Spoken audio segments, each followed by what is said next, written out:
ใส่ปลาลูกใส่สบายดีตอนนี้เขากำลังจะไปส่งพระ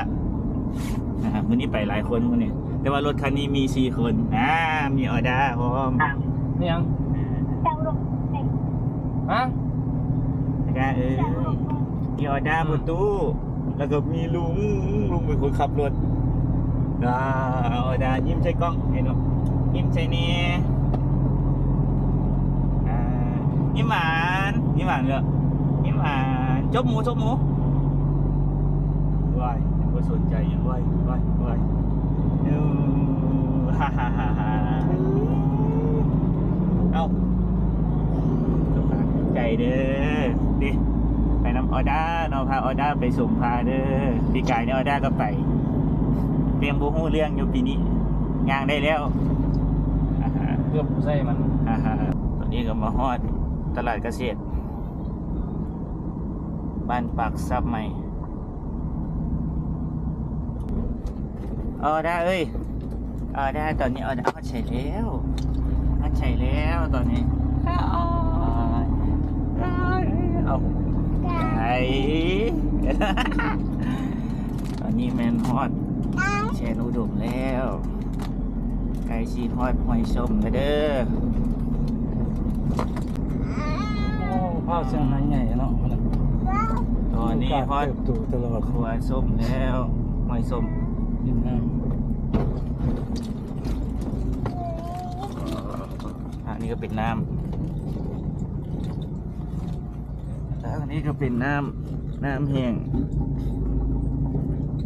วิวท้องฟ้างามนะเป็นสีเย็นดีเนาะอยู่นอก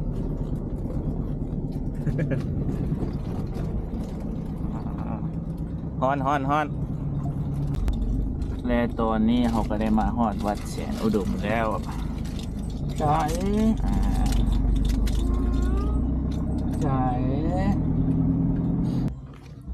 ตอนนี้เขาก็มาฮอดวัดแสนอุดมเป็นที่ห้อยเนาะเดี๋ยวมาถามนะผู้ที่มาฮอดก่อนเนาะมาฮอดมาฮอดก่อนเลยส่งพระแล้วอ่ะยังบ่ได้ส่งเทื่อท่าเสียงชี้ก่อนแล้วมันบ่ชี้ก่อนแล้วได้ใบยังบ่นี่ได้ใบที่17ดีบ่ดีถึงเลขมือแรงสั่นมือแรงถึงเลขแล้วมือแรงโอเคตอนนี้เขาก็มาฮอดแล้วรถ2 คันเนาะทั้งพี่ทั้งน้องกลับมาฮอดแล้ว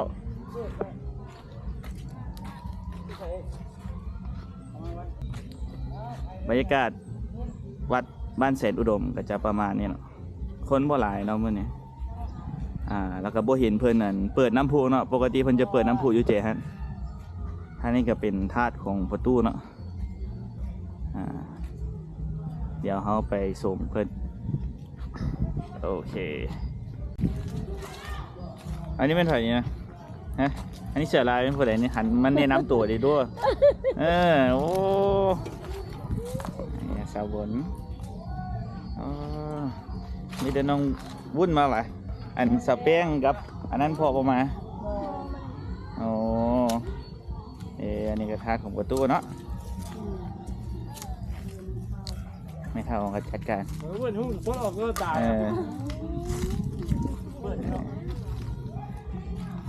มา2 4 6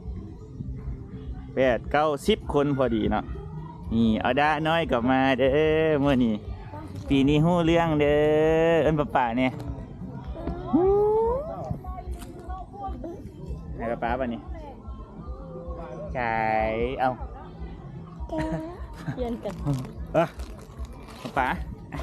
เย็นขึ้นไก่เด้อยิ้มหวานคุณพ่อเขาเนี่ยย่าแม่ว่าจะอันตราย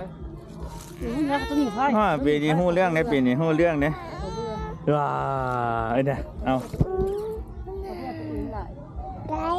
ใจเขาเป็นอะไรเดี๋ยวใจไปกินน้ำก่อนน้ำมาเลยประเด็นนั้นเอาด้าทายก็เปลี่ยนว่าเอาด้าทายอย่างรู้กันให้ป้าตัวน้อยเกี่ยวไว้ให้ตัวน้อยหมดเลยให้ป้าเนี่ยป้าเนี่ยให้ป้าเนี่ยใจเอาว่าใจนี่ไปเบิ่งกัน การทรงผ้าเนาะอันนี้ก็แม่เท่า ขนมเขาเอามาใส่เสร็จแล้วบอกนี่เอามาพวกมา อันนั้นบ่ได้ ไม่ได้ใส่ให้พ่อเลยสินะ ส่งเลย เวลาดำเวลาหิวข้าวนี่หากันหิวเงินเดียวหิวไม่ได้กินขนมบอกว่าเมียเจ้าจะกินเวลาบ่ เขาบ่ได้กินขนมจะคำ เนี่ยไม่เข้าถึงขนมให้เราเห็นได้ยังทุกด้านแต่มาไว้อย่างรู้ว่าเราขนมเอ้าดี ประตูเด้อลูกหลานอยู่ดีมีแหงเด้อตัวเย็นครับ เฮ้ย ประตูเนาะ เฮ้ย เอ้าบอกได้มาส่งเนี่ย มีแต่ความน้อยมีเด้อมีเด้อ อันเนาะ ตัวห่างกันมาคนมาส่ง เอา ดีๆมีแฮขึ้นสวรรค์ชั้นฟ้า แล้วกูอยู่สวรรค์โดนแล้ว บอกเลขเขาเนี่ยเขาถึงเชียร์ร้านเป็น มาออเดอร์มาออเดอร์มาออเดอร์มา ได้ดีๆมีแฮเขาได้สองที่เอาไว้เด้อ เอา หายไปพญาโลคา ไปไปไป ไงสูงไงสูง ว้าเลื่อมตาเอาไปฮดก็ไม่มีป่ะมาพี่ก่อนมาพี่ก่อนเอาให้แม่ไอ้เจ้า มันย่างแล้วนะอย่าไปข้างคมลูกเขานะ ไปเร็วไปส่งพระโตป่ะเนี่ยหันหน้ามาพี่เด้อคนส่งพระนะด้านลูกส่งผ้าเลยลูกเอากันยิ้มชิบจะบอกกันได้ลูกถ่ายแล้ว ยิ้มกันละคืน ลูกจะส่งยิ้มเนาะ ส่งพระเด้อใช่เอาได้ ใช่ไหมเราจะเรากระจายจะมีเนาะ บรรยากาศเป็นยังไงได้ขอโชคขอลาบอยู่บ่ ห่วยมื้อนี้เคยกินถูกแล้วมันถูกเลข2ตัวบ่จักนี่มื้อนี้นะ เอาหน่อยแท้ 2คือ3โอ้ยมื้อนี้นะ3ตัวตรง 3ตัวรถเนาะนี่ จับใจ นี่มึงว่าเท่าเนาะว่าเท่ากับเสียงโชคเนาะมื้อนี้แองสิถึกเลขที่3สิดี อย่างนั้นจับให้แน่ปล่อยก็อยากมีอยู่ดีมีแหงเด้อครอบครัวลูกงานอยู่ดีมีแหงเด้อสบายชาวนาเด้อ ไปตอนนั้น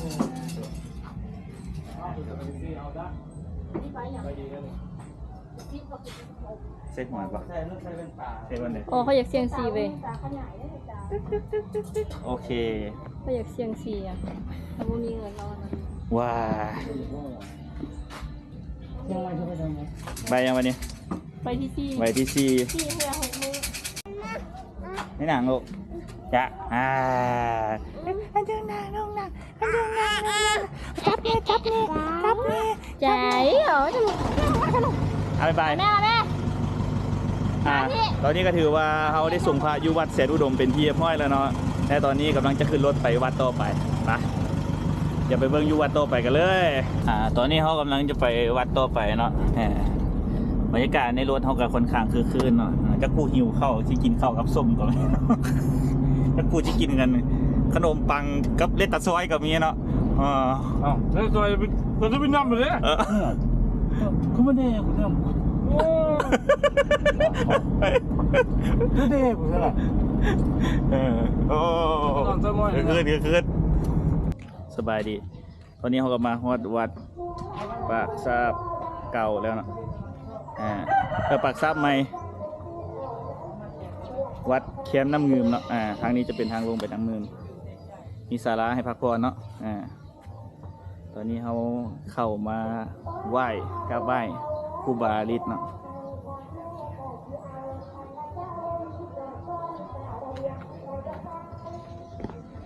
เดี๋ยวไปเบิ่งกัน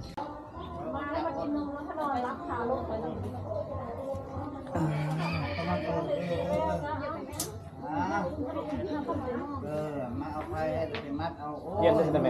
ท่านเชียนเชียนนิดอย่างไรแล้วเชียนเก็บว่าโอ้นี่กว่าโอ้ยนะโอ้ยจริงๆเนี่ยเป็นเนี้ยหน้าเศร้าแล้ว จริงๆเด้อตัวนู่นตัดนู่นเทียนลูกหลานมาทำอะไร เป็นที่ม้อยแล้วเดี๋ยวเขาจะออกไปนอกเลยเนาะบิดาออด้ากับแม่ตานุยบัวสามารถเข้ามาได้เนาะเพราะว่าออด้ารับเขาได้แต่น้ำมนต์เนาะจะไปให้เพิ่นไปตบหัว นี่ก็เป็นน้ำอังมือจากครูบาเนาะให้อยู่ดีมีแห้งในปีแม่ลาวนี่ชิดมากันไหม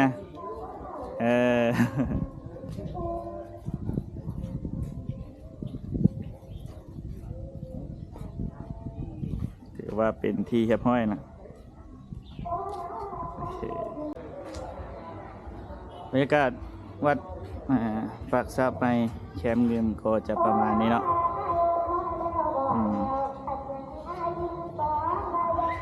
ทางนี้ก็จะเป็นฤาษี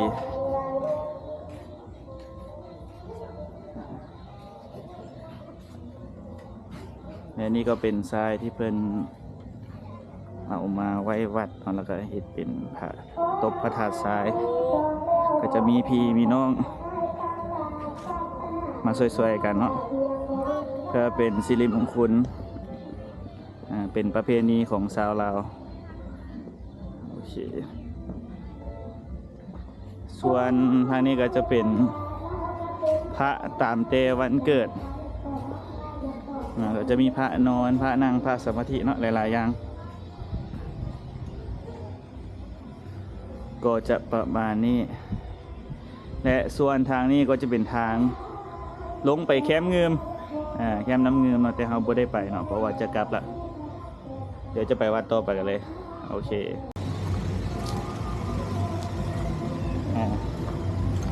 ตัวนี้แมนเขาเอาน้ำมนต์น้ำที่หลังจากส่งมือของครูบาฤทธิ์เนาะว่าจะไปแห่ออดาเนาะเดี๋ยวกายมาหน่อยนึงมาให้เบิ้งน้ำเงิมหน่อยนึงทางนี้ก็จะเป็นทางลงน้ำเงิมเพื่อกันอาจจะประมาณนี้ไปหาออดา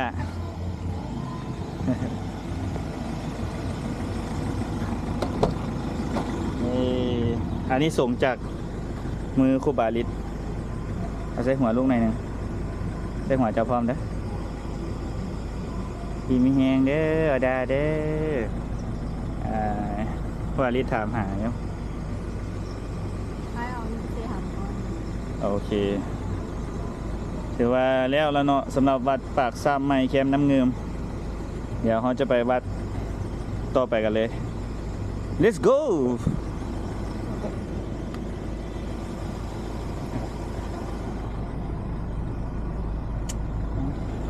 หอมกับบ่ได้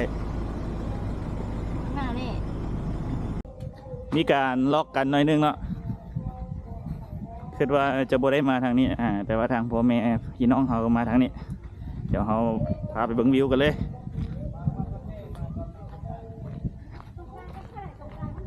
สารเอามาถ่ายรูปกันทำถ่ายรูปประตูลงสู่เมืองบาดาลเอาเอาถ่ายรูปถ่ายรูปถ่ายรูปนะถ่ายรูป3 มัดก็พอเอาขึ้นมาเลี้ยงแถวที่สายทอดถ่ายเบิ่งก่อนเลยผู้ใดรับตาเขาผู้สนเนี่ยค่ะ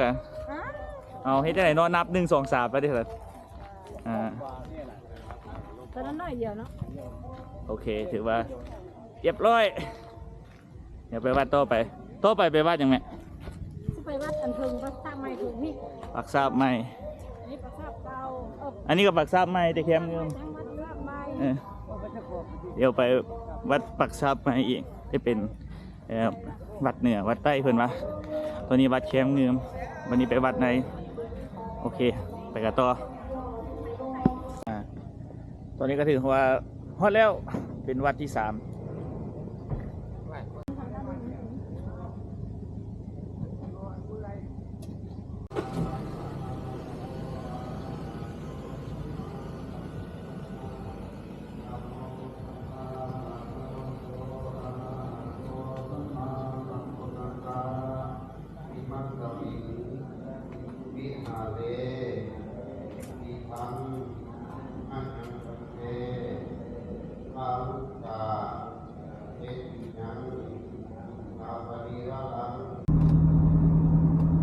ตัวนี้มันถือว่าได้3 วัดแล้วกำลังสิไปวัดที่4เนาะวัดที่4นี่ไปวัดไหนพ่อปักซาบเก่าโอเคกำลัง ไปเดินทางไปโอเคตอนนี้ที่ว่าเราได้มาฮอดวัดที่ 4เป็นที่เรียบร้อยเนาะวัดปากซาบเก่าบรรยากาศวัดปากซาบเก่าก็จะประมาณนี้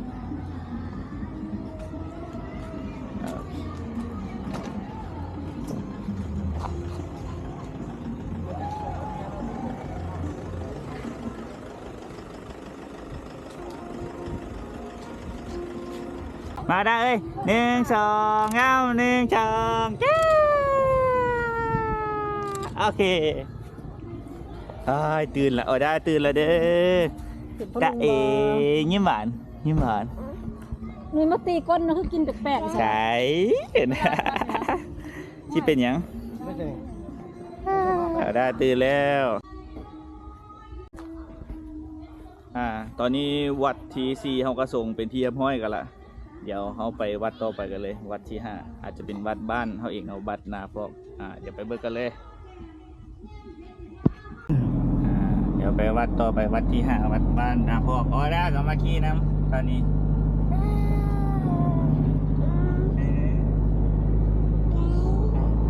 ไก่ เพิ่นจะเข้าใจเพิ่นเด้จะเข้าใจ ตอนนี้เขากับมาฮอดวัดที่5เป็นที่เรียบร้อยเนาะเป็นวัดบ้านเขาเองเนาะวัดศรีสว่างบ้านนาพอกเดี๋ยวเขาไปเบิ่งบรรยากาศกันเลยสาธุไว้สาธุดึงเชือกขึ้นนี้แม่ดึงเชือกขึ้นนี้ไปหาแม่ไปหาแม่ไป น้ำหมอรอ ยัง ระวังรถ ไปมึงป่าจับเอาไปเอาลุงโอ้มเอาดูเอาจับเอาเอ้ยโอ้ย สาวน้อยนี่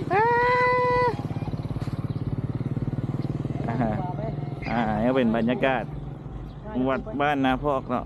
งามสง่าพาเผย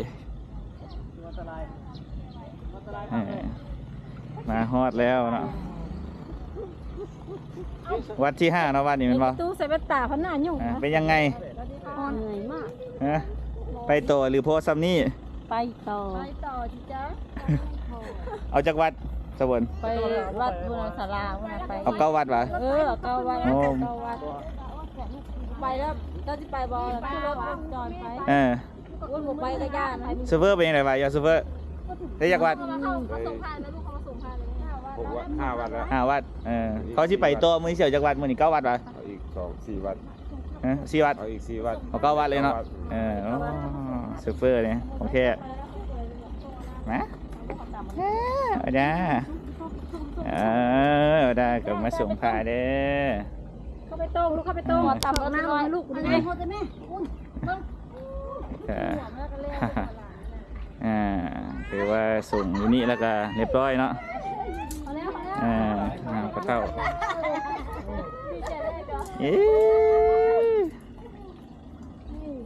ไปวัดต่อไปบัดนี้ออเดอร์ได้6 บาทแล้วมาที่เฮาบัดนี้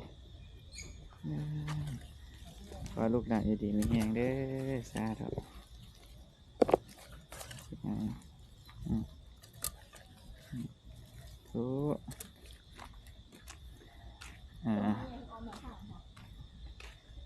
อากาศก็จะประมาณนี้เนาะวัดบ้านโพนงาม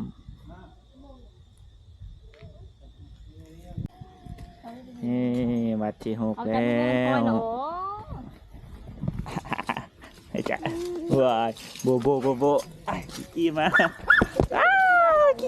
กี้มา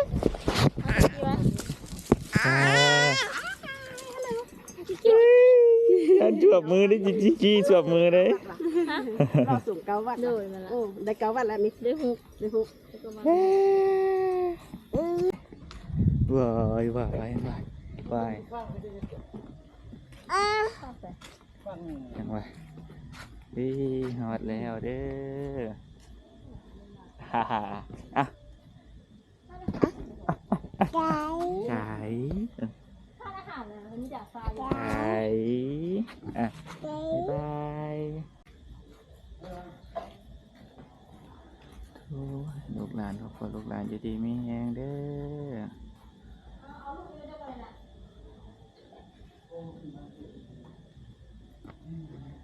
มา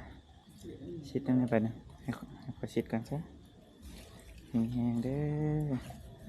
สาธุ